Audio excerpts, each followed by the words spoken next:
आज का जो पर्व है, जैसे कि आप सभी जानते हो, गुरु पूर्णिमा के निमित्त आज का ये प्रोग्राम हर साल आषाढ़ महीने में आता है। परंपरागत कहा जाता है कि हमारे जितने भी वेद ग्रंथ शास्त्र जो भी कुछ बने गए लिखे गए वो वेद व्यास मुनि ने लिखे थे। 4 वेद, 6 शास्त्र और 18 पुराण। फिर उसके बाद में टिप्पणी करने वाले तो बहुत हुए संत, जिसके उसके हिसाब से लिखते रहे, मगर उनके ऊपर लिखे, उनके अलावा नहीं लिखे। तो उनकी आज के दिन उनका जन्म भी हुआ था और उनको एक भगवान तुल्य माना गया था। वो जन जन तक इतने निर्मल ज्ञान का मतलब प्रसार करने के लिए उन्होंने वेद ग्रंथों की रचना करी। इसीलिए सभी देवी देवताओं ने मिलके उनके लिए ये दिन नियुक्त किया था, गुरु की याद में, गुरु पूर्णिमा का दिन। पहला कारण तो ये है आज का दिन गुरु की पूजा करने का। दूसरा कारण है गुरु की पूजा करने का, आप विचार करना, गुरु पूर्णिमा आषाढ़ महीने में ही क्यों आती है? शरद पूर्णिमा तो पूरा चांद खिला हुआ रहता है, कोई बादल छाए हुए नहीं रहते हैं, पूर्ण चांदनी रहती है। उसके बावजूद भी उस समय पे शरद पूर्णिमा के टाइम पे ये पूर्णिमा क्यों नहीं मनाएगी? आषाढ़ के महीने में ही गुरु पूर्णिमा क्यों मनाएगी? ये बहुत बड़ा महत्व, एक समझने जैसी बात है। आषाढ़ के महीने में ही गुरु पूर्णिमा इसलिए मनाई जाती है कि जो आषाढ़ के जो बादल होते हैं ना, वो अंधकार से घिरे हुए रहते हैं, वो है शिष्य। और वो जो आषाढ़ के महीने के अंदर आज के दिन पूर्णिमा का जो चांद इस बादलों के घेरे के अंदर से भी वो अपनी रोशनी फैलाता है, वो है गुरु।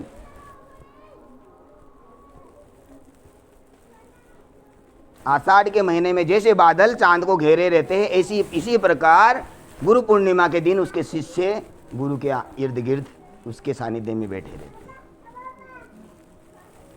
दूसरी बात यह है कि गुरु को चांद की ही उपमा क्यों दी, सूर्य की क्यों नहीं दी? सूर्य तो उससे भी ज्यादा प्रकाशवान है, उससे भी ज्यादा लोगों में उसका तेज जाता है।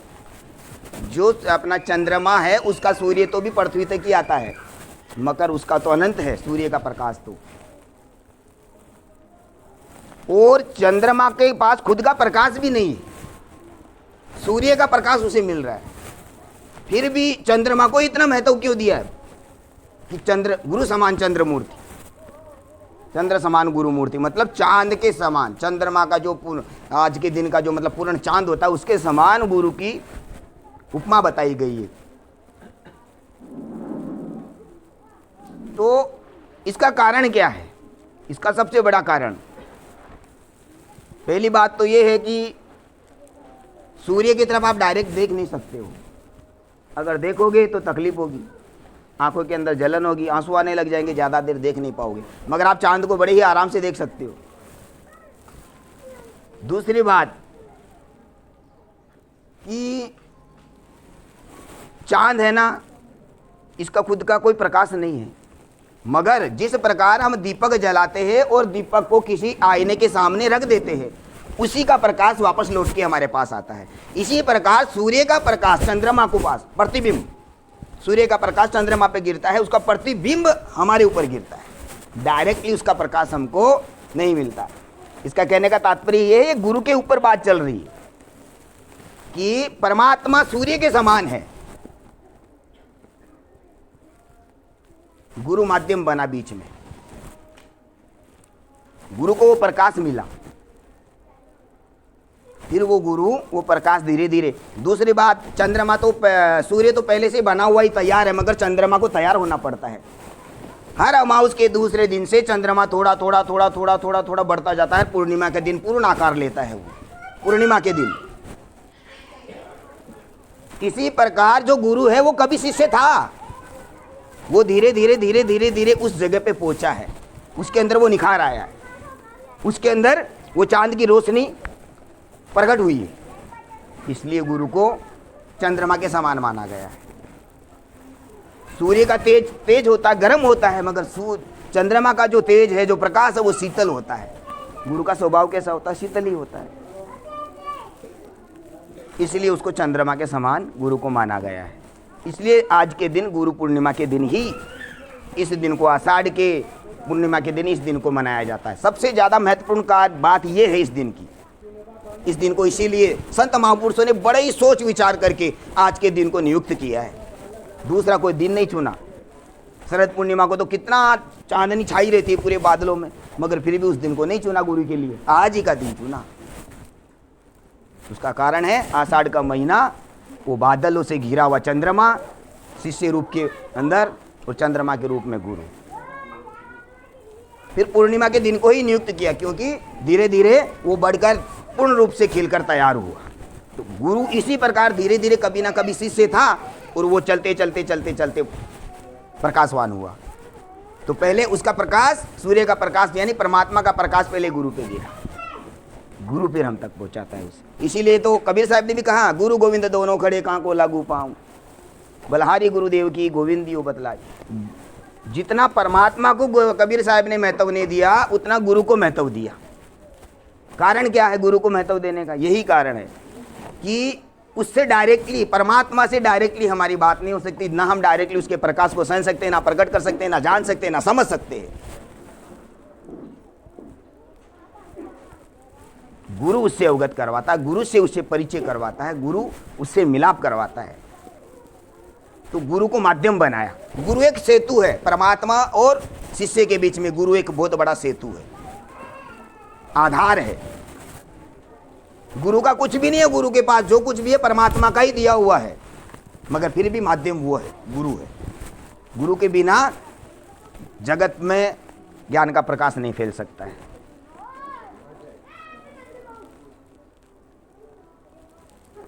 तो हर गुरु धीरे धीरे जिस मार्ग से शिष्य गुजरता है उस मार्ग से पहले गुजर चुका होता है। वो दुख को भी जानता है, सुख को भी जानता है, वो स्वर्ग नरक सभी चीजों को भोग चुका है, ऐसा समझो आप।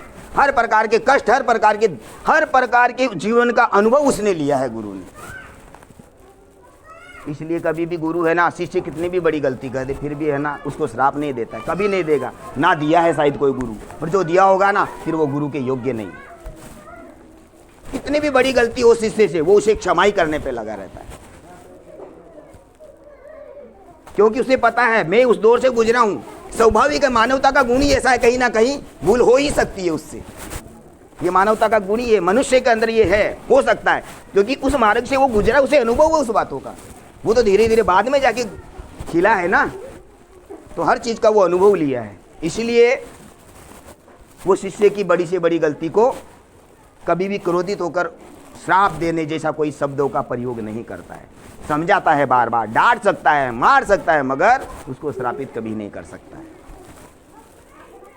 इसीलिए तो गुरु के अंदर ही माँ को भी कहा गया है, गुरु को पिता भी कहा गया है, गुरु को भाई भी कहा गया है, बंधु सखा पिता मात तात सब कुछ गुरु को कहा गया है, क्योंकि गुरु के अंदर वो सभी गुण है।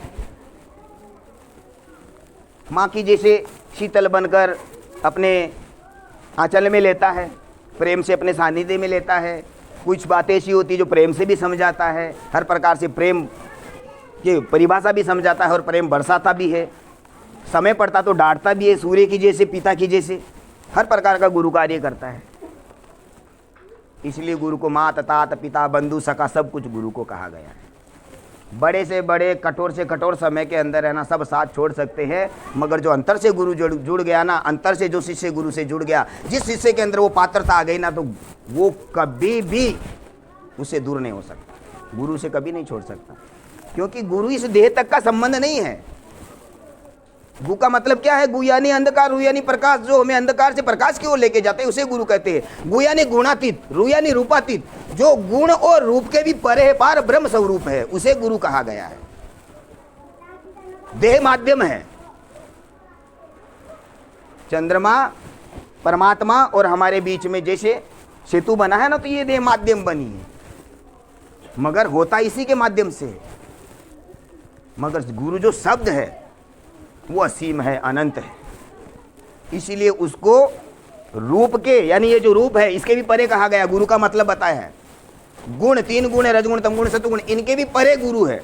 गु यानी गुणातीत, रु यानी रूपातीत, है ना, रूप और गुण के भी परे पार ब्रह्म स्वरूप, इसलिए उसको ये उपमा दी गई।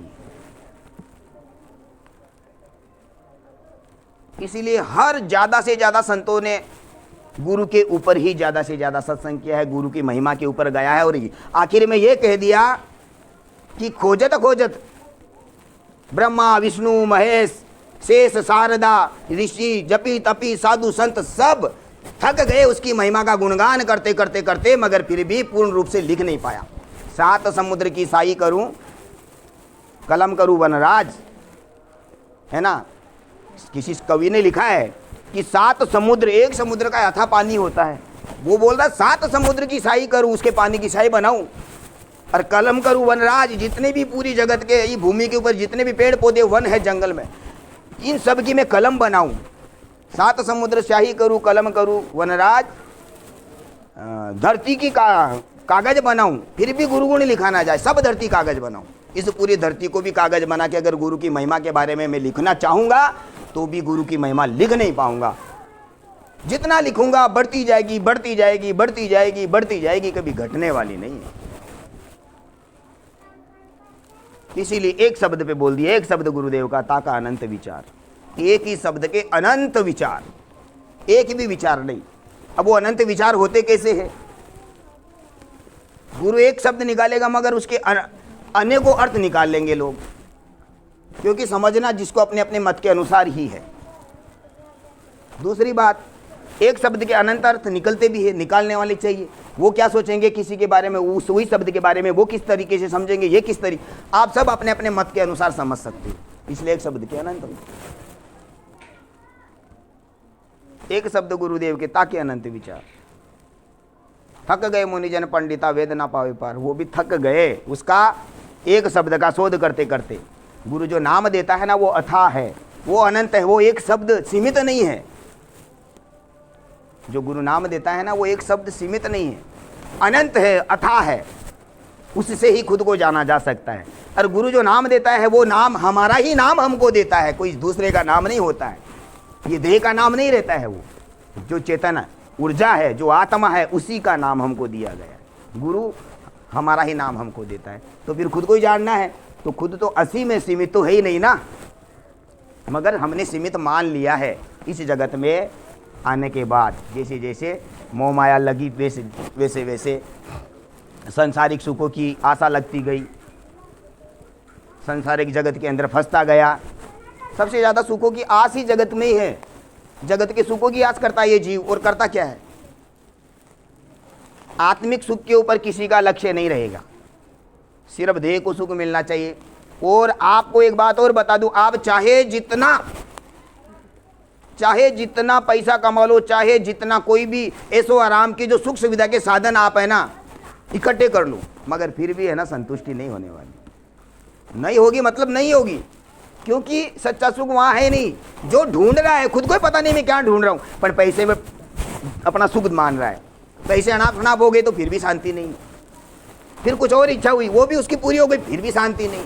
फिर और कोई इच्छा हुई वो भी पूरी होगी, फिर भी शांति नहीं। शांति मिलने वाली नहीं है, क्योंकि वो जो खोजना चाहता है उसे खुद को ही पता नहीं क्या खोज रहा है। वो सुख उसी के पास है, उसी के अंदर। जब तक वो स्वयं की तरफ नहीं लौटेगा, जगत से दृष्टि हटाकर, हमारी दृष्टि जगत की तरफ है, पूरी चेतना बाहर दुनिया में दौड़ लगी है। हमारी चेतना जितनी भी हमारी ऊर्जा है जगत के सुखों के पीछे, कि कोई किसी की पड़ोसी को देख के किसी पड़ोसी की, देखो बाजू में एक पड़ोसी रहेगा और उसके बाजू में घर रहेगा, तो पड़ोसी का अगर कोई मोटरसाइकिल आ गई या 4 व्हीलर आ गई ना, पहले उसके पड़ोसी को कोई दुख नहीं था, कोई तकलीफ नहीं थी, मगर उसके बाजू वाले के आते उसको चिंता हो जाती है, मैं भी लूँ, उसको फिक्र होने लग जाती। ऐसे ही ये मनुष्य दुखी होता जाता है, और सुख और दुख मन के कारण होता है। मन ही भटकाता है जगत के अंदर, और कोई दूसरा भटकाने वाला नहीं है। मन के कारण ही सब कुछ है, मन की ही सब सृष्टि है।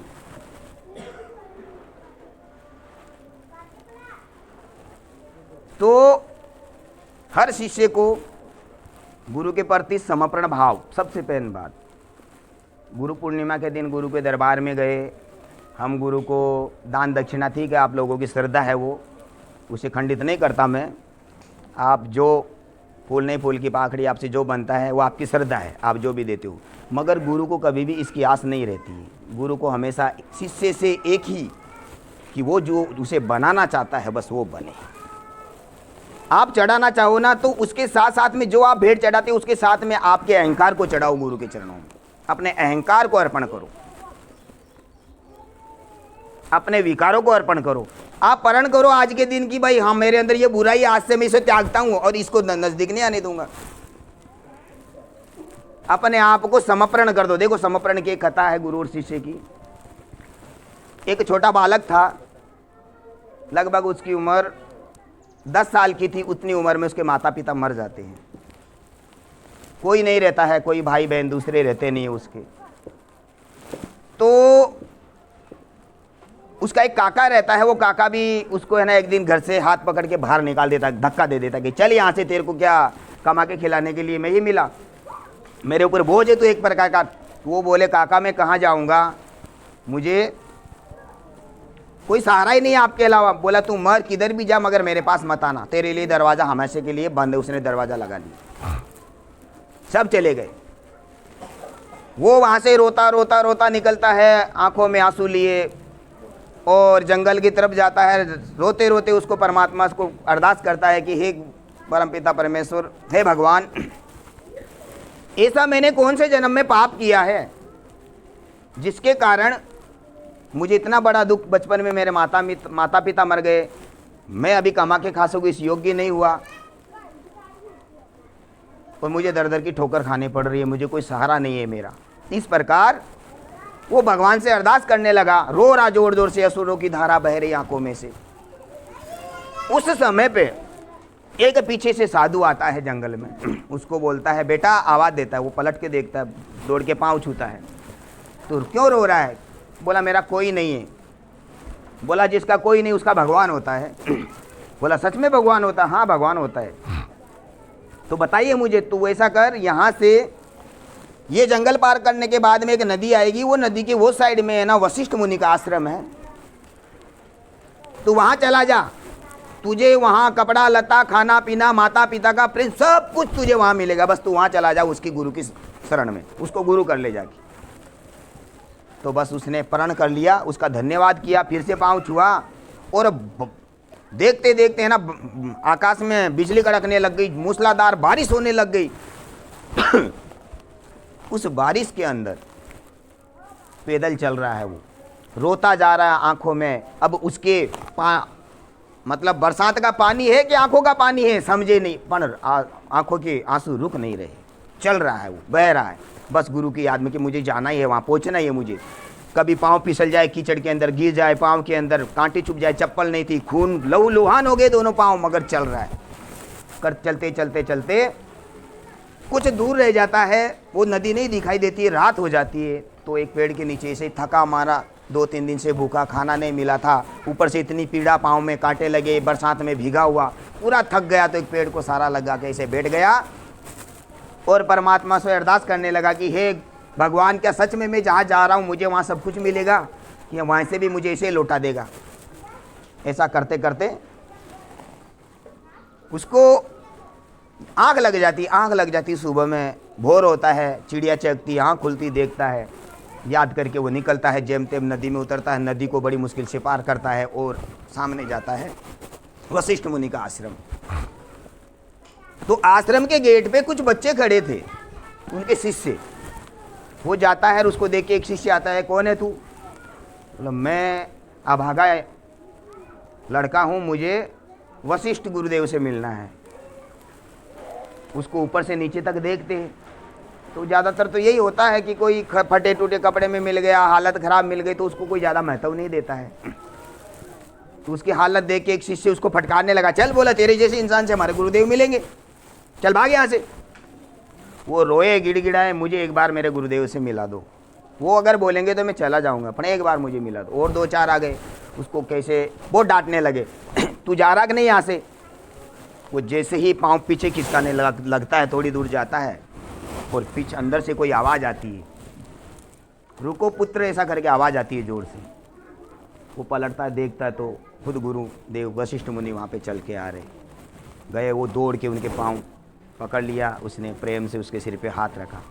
जब वशिष्ठ मुनि ने, उसके गुरुदेव ने पहली बार उसके सिर पे हाथ रखा, जो उसको अनुभूति हुई, जो एक जैसे सही में मेरे माता पिता ने मेरे पे हाथ रख दिया हो, ऐसी उसको एक अनुभूति होती है, बहुत ही आनंद मिलता है उसको। वो रोते रोते उनके चरणों में पड़ जाता कि हे गुरुदेव, मैं आपकी शरण में आया हूँ, मेरा कोई नहीं है, क्या आप मुझे अपना शिष्य बनाओगे? फिर वो गुरु उसके उठा लेता है और उसको कहने लगा कि बेटा, तुझे भगवान ने भेजा ही इसीलिए यहाँ पे। और फिर वो जो उनके शिष्य रहते उनको डांटता है कि जिसके घट में दया नहीं है, दूसरे के प्रति सहानुभूति नहीं है, प्रेम नहीं है, आप शास्त्रों का अध्ययन क्या सीखोगे? गुरु की महिमा को क्या जान पाओगे और परमात्मा को क्या जान पाओगे? अपने शिष्यों को डांटता है ऐसा। इस प्रकार वो शर्मिंदा होते हैं, उसको लेके अंदर चला जाता। उसके बाद में उसका एक ही काम था, उसका नाम आरुणि था, वो बच्चे का नाम। रोज सबसे पहले उठना, आश्रम में झाड़ू लगाना, गाय का गोबर फेंकना, दूध निकालना, पूरी सेवा आश्रम की वही करता था। तो पहले दिन गया, उसी दिन वो काम में लग गया। दूसरे दिन जल्दी उठा, काम कर रहा था। अब हुआ क्या, वो गया, उसके तीसरे दिन ही गुरु पूर्णिमा थी, आज का दिन। तो जिस दिन गुरु पूर्णिमा रहती है उस दिन है ना, पूरे आश्रम को सजाया जा रहा था और बाहर से कई लोग आ रहे थे गुरु महाराज को भेंट देने के लिए। कोई गाय ला रहा है, कोई सोने की सरपिया ला रहा है, कोई कपड़े ला रहा है, कोई फल फ्रूट ला रहा है, कोई क्या ला रहा है, गुरु को चढ़ावा देने के लिए ला रहे थे। और उसके जो शिष्य थे उसके माता पिता भी आ रहे थे। अब उसके पास कुछ भी नहीं गुरु को देने के लिए, 1 रुपया नहीं। उसको वो देख रहा सबको आने जाने वाले को, तो वो आश्रम से बाहर जाके खड़ा रह के देख कर है ना, उसके आंखों में आंसू आ जाते हैं कि मेरे गुरुदेव ने मुझे छत दिया, घर दिया, माता पिता का प्रेम दिया, मेरे सर पे हाथ रख दिया, खाना दिया, मैं भूखा मरता था, मुझे खाना नहीं मिलता था 2-2 3-3 दिन। ऐसे गुरु को भेंट देने के लिए मेरे पास कुछ भी नहीं है। ऐसा सोच के वो रोने लगता है। उसको आंसू रुकते नहीं, तो वो है ना अपने आंसू छुपाने के लिए आश्रम के पीछे चला जाता है। एक पेड़ रहता है, उसके नीचे बैठ के जोर जोर से रोने लगता है। रोते रोते क्या होता है, वहाँ एक लड़का दूसरा आश्रम का आ जाता है, उसको बोलता है क्यों रो रहा है दोस्त? वो कहने लगा सब गुरुदेव को कोई ना कोई भेंट देने वाले, आज मेरे पास तो कुछ भी नहीं है और मुझे तो पता भी नहीं था कि आज गुरु पूर्णिमा है। तो उसने थोड़ा विचार किया वो लड़के ने, उसको 2 फल दिए कि लो मैं मेरे फल में से फल देता हूँ, तू ये गुरु को भेंट कर देना। वो तुरंत पीछे हाथ कर लिया। किसी की दी हुई भेंट में मेरा नाम करके गुरु को दूं, इतना गिरा हुआ तो मैं नहीं हूं। मैं गुरु के सामने खाली हाथ चला जाऊंगा, मगर किसी की दी हुई भेंट गुरु को नहीं दूंगा। मेरे पास खुद का होता तो मैं जरूर देता। तो सब गुरु महाराज के दर्शन करते करते करते करते करते सब का दर्शन हो जाता। वो बैठा ही रहता दूर। सबके दर्शन होने के बाद, अब कोई क्या चढ़ा रहा, कोई क्या चढ़ा रहा, सबके दर्शन होने के बाद वो आरुणि नाम का लड़का रोते रोते गुरु के पास जाता है और गुरु के चरणों में दंडवत हो जाता है, अपने आप को समर्पण कर देता है। और इतना रोता है कि उसके आंसू से गुरु के चरण धो देता है, इतना रोता है। तो उसको बोले बेटा उठ उठ, ऐसा करके ज़बरदस्ती उसको उठाते हैं। तो क्यों रो रहा है कि आज के दिन है ना, ऐसा दिन है, सब आपको कुछ ना कुछ भेंट देने के लिए लेके आए, पर मैं आज के दिन आपका शिष्य होते हुए, आप मेरे गुरु होते हुए भी मेरी इतनी क्षमता नहीं मैं आपको कुछ दे सकूँ, आपको कुछ दान दे सकूँ, भेंट दे सकूँ। तो उसका गुरु कहने लगा कि किसने कहा तूने मुझे कुछ नहीं दिया? अरे तूने जो दिया यहाँ पे तो किसी ने नहीं दिया, ऐसा तूने दिया है। तो उसकी आंखों में थोड़ी चमक आई, थोड़ा उसका हौसला बंधा। तो वशिष्ठ मुनि कहने लगे उसको कि बेटा ये जितने भी यहाँ दिख रहे हैं ना तेरे गुरु भाई, ये सब ने जो कुछ भी दिया है वो सब दिखावा है। हकीकत में जो चढ़ावा चढ़ाया वो तो तूने चढ़ाया, तू अपने आप को समर्पण कर दिया मुझे, और इससे बढ़कर क्या चाहिए एक गुरु को। तब वो फिर से गुरु के चरणों में लौट के प्रण करता है, पांव पकड़ के, गुरुदेव जब तक मेरे घट में प्राण में प्रण करता हूँ कि आपकी सेवा में रहूंगा और आपके वचन के कभी आगे नहीं जाऊंगा। ऐसा वचन करता उसी समय गुरु का जीवन धन्य हो गया। गुरु भी उसको उठा के छाती से लगा लेता है। धीरे धीरे समय बढ़ता जाता है, बड़ा होता है, 20 साल का हो जाता है। एक बार अचानक क्या होता है, बरसात का टाइम रहता है और बरसात मूसलाधार बारिश कई दिनों से हो रही थी। नदी का पानी उमड़ के बाहर आने लगा और आश्रम की ओर जाने लगा। तो रात नज़दीक मतलब दोपहर का टाइम था, रात होने वाली थी। रात को ज़्यादा बारिश आएगी तो फिर सोने के बाद आश्रम में पानी आ जाएगा, उसकी व्यवस्था पहले ही करनी थी। तो क्या होता है, गुरु महाराज शिष्यों को आदेश देता, सभी शिष्य जाते हैं, कोई माटी भर भर के डालता, कोई क्या करता, अपने अपने तरीके से सब वो बांध को रोकने का, पानी को रोकने का कार्य करते, बांध लगाते हैं, मगर वो लगाते फिर फूट जाए, लगाए फिर फूट जाए। तो सब प्रयास करके थक गए, शाम को 6-7 बज गए। अब गुरुदेव कहने लगे कि भाई उसको अगर रोका नहीं गया तो आश्रम का नुकसान होगा। तब वो आरुणी आगे आके कहने लगा कि गुरुदेव अगर आपका आदेश हो तो एक बार मैं भी प्रयास करूं। उसकी आंखों में गुरु ने जब देखा, असफलता का दूर दूर तक नामो निशान नहीं था, इतनी चमक थी कि मैं सफल होके ही आऊंगा ऐसा दिख नजर आ गया। गुरु ने बोला जा, गुरु की कृपा से तू सफल ही होगा। जाता है वहां तो वो पावड़ी कुछ ना कुछ लेके बहुत प्रयास करता है, पर पानी वो लगाए फिर टूट जाए, लगाए फिर टूट जाए। तो वो करता क्या है, परेशान होके, रात हो गई रुके नहीं पानी, 10 बज गए रात के, पानी बरसात रुके नहीं, पानी चढ़ता जाता। तो एक बार क्या करता है, उसको विचार आया कि मुझे क्या करना है, तुरंत बांध बनाया, बांध के वहीं पानी में लेट गया, पूरा लंबा हो गया पानी को रोकने के लिए। तो पानी की गति धीरे धीरे उसको, वो मिट्टी उसके शरीर पे चिपकने लग गई, चारों तरफ फैल गई, और ऐसे धीरे धीरे पानी, मतलब भाव कम हो गया पानी का, बह तो रहा था पर कम हो गया। रात का 2 बज गए, 2 बजे तक वो आया नहीं। गुरु को चिंता होने लगी कि अभी तक आरुणी आया नहीं, कहाँ गया। गुरु ढूंढने लगा। जब गुरु ढूंढने लगा तो सभी शिष्य को पूछा कि भाई आरुणी कहाँ है, तो बोला वो तो आया ही नहीं। गुरु सभी शिष्य को लेके वहाँ पे आवाज़ लगाता है, जंगल में जाके आरुणी आरुणी आरुणी, तो धीमी गति से आवाज़ आती है, गुरुदेव मैं यहाँ पे हूँ। तब वो वहाँ पे जाते, नज़दीक देखते तो वो पानी के अंदर लेटा हुआ। गुरु तुरंत उसको उठा के गले से लगा लेते हैं कि धन्य हो गया मैं तेरे जैसा शिष्य पाकर। मैंने तुझे बोला था तू तेरा काम करके आ जाना चाहिए, रुका क्यों? कि गुरुदेव आपका आदेश था और मैं ये प्रण करके आया था कि मैं पानी को रोक के ही रखूँगा, कैसे भी रोकूँ पर रोकूँगा मेरे गुरु की कृपा से। अगर मैं आ जाता तो मुझे आपकी कृपा पे संदेह हो जाता, इसलिए मैं नहीं आया। गुरु उसको देखकर धन्य हो गया। गुरु उसको लेके जाता है, फिर उसको दीक्षा देता है। तब तक तो गुरु सिर्फ शिष्य माना था, देखना, फिर दीक्षा देता है। उस दिन से उसको वेदों का, शास्त्रों का, भौतिक ज्ञान, जीवन का ज्ञान, आध्यात्मिक ज्ञान, हर प्रकार का ज्ञान देता है, हर प्रकार का ज्ञान देता है। और जब वो ज्ञान में निपुण हो जाता है पूरा, तब उसे कहा, गुरु महाराज कहते हैं कि बेटा अभी तू यहाँ से बाहर जा और ज्ञान का प्रचार कर। इतना सुनते तो ऐसा रोने लगा, बहुत फूट फूट के रोने लगा, जिद करने लगा कि नहीं गुरुदेव मैं आपसे दूर नहीं रह सकता। तो उसके गुरु ने कहा जब तू इतना ज्ञानवान हो गया, प्रकाशवान हो गया, इसके बाद में भी तेरे अंदर ये लगता है तुझे कि तू और मैं अलग है, देह से अलग है, अंतर से हमारी जो चेतना है वो एक ही, अलग नहीं, हम दोनों एक ही। दूसरी बात, तेरा ज्ञान ये आश्रम तक ही सीमित नहीं रहना चाहिए, जन जन तक, गांव गांव पहुंचना चाहिए।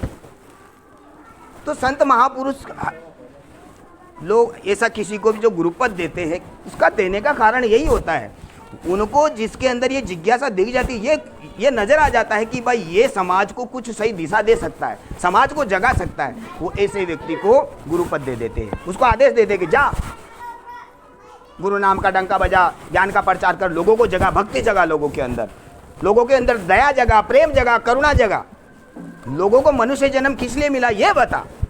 इसलिए गुरु आदेश देता है और वो पद उसको दिया जाता है। इसलिए कई गुरु, कई संत ऐसे रहते हैं कि उनके 50-50 शिष्य भी अपने अपने हिसाब से गाड़ियाँ चलाते हैं। इसका कारण ये, क्योंकि जिसके अंदर उनको प्रबलता दिख गई वो उसे आदेश दे देते हैं। तो उसको आदेश दिया कि जा तू। वो जाता है, गांव गांव जाता है, सत्संग का प्रचार करता है। लोग उसको सुनने के लिए इतने आतुर रहते हैं कि ऐसे तारीख लेते थे कि हमारे गांव में कब आओगे, हमारे गांव में कब आओगे। आखिर 1 महीने बाद उनके गांव का, खुद के उसके गांव में नंबर आया। जब वो उस गांव में गया, उस गांव में सत्संग किया, लोग है ना घरों पे बुलाने के लिए उमड़े, मेरे घर चलो, मेरे घर चलो, मेरे घर चलो। तब तक उसको कोई पहचान नहीं रहा कि ये कौन है, मगर वो जो उसका काका था, हाथ में लकड़ी लिए, कुबड़ खाते खाते, रोते रोते वो आके उसके चरणों में गिर गया और माफ़ी मांगने लगा कि बेटा मुझे पता है तू कौन, मैं तुझे पहचान लिया, पर मेरे कर्मों का दंड आज मैं भोग रहा हूँ। उस समय में तुझे नहीं निकालता ना तो आज मेरे जीवन में कष्ट नहीं होता, मेरा सब कुछ नष्ट हो गया, शरीर से पीड़ित हो गया, मौत मांगता हूँ, मुझे मौत नहीं आती, मुझे माफ़ कर दे। तो पूरा गांव जब ये सुनता है कि ये वही बच्चा है, तो पूरा गांव एक विचार में पड़ जाता है। क्या विचार में पड़ता है कि ये अभी आरुणी क्या करेगा इसके साथ, इसने तो इसको इतना कठोर दंड दे के निकाल दिया था 10 साल की उम्र में, तो यह माफ़ करेगा या इसको सजा देगा, ऐसा विचार करने लग जाता है। तो आरुणी बड़े प्रेम से उसको नीचे झुक के ऐसे उठाता है और उसको गले लगा के बोलता है कि काका श्री, वो समय था, मेरा भी प्रारब्ध था, वो कट गया। दूसरी बात, अगर आप मुझे घर से उस समय नहीं निकालते तो आज जो मैं आपके पास हूं वो नहीं होता, ये तो आपका उपकार है मेरे ऊपर। देखो उसके दिए हुए दुख को भी वो उसका उपकार माना। ऐसे होते हैं संतों के विचार। जब ज्ञान प्रकट हो जाता है ना, उसकी विचारधाराएं बदल जाती है मनुष्य की। हर प्रकार से सोचने की बुद्धि का तरीका अलग हो जाता है। हम आज स्वार्थी जीवन जीते हैं, स्वार्थ के हिसाब से सोचते हैं। हर मनुष्य स्वार्थी जीवन जीने में लगा है। हमारे स्वार्थ के लिए हम है ना लाखों रुपए खर्च डालते हैं, खर्चते कि नहीं? मगर जब बात परमार्थ की है ना, तो वहां पे हमारे से 1000 रुपये खर्चना, 500 रुपये खर्चना मुश्किल हो जाता है। यही तो है बंधन सबसे बड़ा। और है क्या बंधन? यही बंधन है। हम 10 करोड़ की गाड़ी लेके घूम लेंगे किधर भी जाने के लिए, मगर वो गाड़ी अपने से एक दिन के लिए कोई मांगने आ जाएगा तो अपने ऐसे धुक धुक करने लग जाएगा अंतर से। यही तो है आसक्ति। जगत के अंदर आसक्ति है कहाँ? यही तो बंधन है। और है क्या? कोई अपने वहां से किसी कटोरी में सब्जी लेके चला जाएगा तो 10 बार पूछेंगे वो लेके आएगा नहीं। यही जगत में आसक्ति है सबसे बड़ी। हर वस्तु के अंदर मोह है हमारा। ये मोह नहीं होना चाहिए। हमको जीवन मिला है वापर के लिए, बरतने के लिए। बरत के आगे बढ़ो ना। जो कल किसी और का था वो आज हमारा है, जो आज हमारा कल वो किसी और का होगा। हमारा ना कभी था, ना है, ना होगा। ये छूटने वाला, कितना भी जोड़ लो, ये रहने वाला नहीं है। फिर किस लिए? अरे कमाओ तो ऐसा कमाओ जो हमारे साथ जा सके। पर वो तभी कमा पाएंगे जब हम सतमार्ग पे चलेंगे, हमारे अंदर दया होगी, करुणा होगी, प्रेम होगा, परोपकारी जीवन होगा, गुरु के प्रति समर्पण भाव होगा। तब जाके ही ये बात बन सकती है, नहीं तो नहीं बन सकती। नहीं तो जीवन फिर ऐसे ही गुजरता जाएगा। तो सत्संग तो क्या बोलते, हरि अनंत, हरि की कथा अनंत, गुरु अनंत, गुरु की महिमा अनंत। जितना कहूँगा कम ही है। समय को भी ध्यान में रखना पड़ेगा। 2 बजने वाले हैं। तो अभी मैं अपनी वाणी को यहीं विराम देता हूँ। और आप सब लोगों को गुरु पूर्णिमा का यही संदेश है कि अंतर से गुरु से जुड़िए, सभी प्राणी मात्र के प्रति दया रखिए, सहानुभूति रखिए और प्रेम से सब हिल मिल के रहिए। ईर्ष्या द्वेष सब त्याग दीजिए। अगर आपस में किसी भी व्यक्ति से गलती हो जाए तो उसे समझाइए, क्योंकि जब तक आप नज़दीक नहीं आओगे तब तक किसी का वो जो बात है, जो वजह है, वो सामने नहीं आएगी। और छोटी सी सोच धीरे धीरे धीरे धीरे बहुत बड़ा आकार ले लेती है और बहुत बड़ी दूरी पैदा कर देती है। इसलिए हर प्रकार से सभी से यही कहूँगा कि छोटी मोटी मन में किसी की भी, पड़ोसी के प्रति भी हमारे मन में द्वेष होना त्याग देना। अगर कोई बात खटकती हो तो डायरेक्ट आमने सामने बैठ के बात कर लेना, मगर द्वेष उसको धीरे धीरे धीरे धीरे अंदर रहना, घुटने मत देना। उसके बारे में ज़्यादा ज़्यादा ईर्ष्या पैदा मत करना। सब आपस में हिल मिल के रहना, सबके प्रति दया भाव होना चाहिए।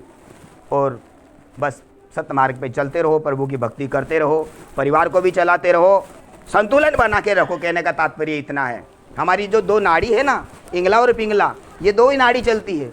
बीच वाली नाड़ी जब चलने लग जाती है तब संतुलन बनता है। इसी प्रकार संसार के अंदर संतुलन कब बनता है?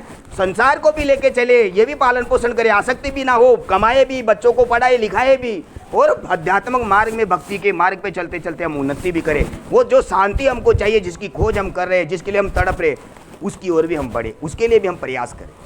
तो इतना कहकर जय सिया राम।